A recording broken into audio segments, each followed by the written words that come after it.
જય શ્રી કૃષ્ણ, જય દ્વારકાધીશ મિત્રો. આજે આપણે અધ્યાય 18નો 21મો શ્લોક સમજીશું.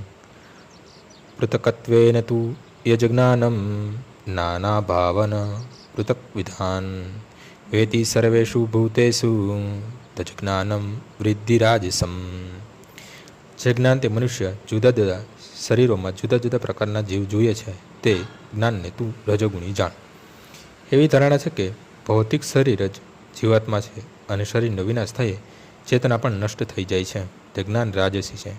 આ જ્ઞાન પ્રમાણે એક શરીર બીજા શરીરથી ભિન્ન છે, કારણ કે તેમાં ચેતના ભિન્ન રીતે વિકસે છે.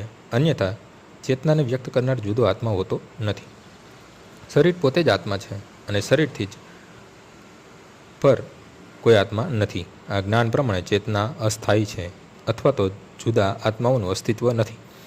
એક સર્વવ્યાપી આત્મા છે જે જ્ઞાનસભર હોય છે અને આ શરીર ક્ષણિક અજ્ઞાનનું પ્રકટીકરણ છે, અથવા તો આ શરીરથી આગળ કોઈ વિશેષ જીવાત્મા કે પરમાત્મા નથી.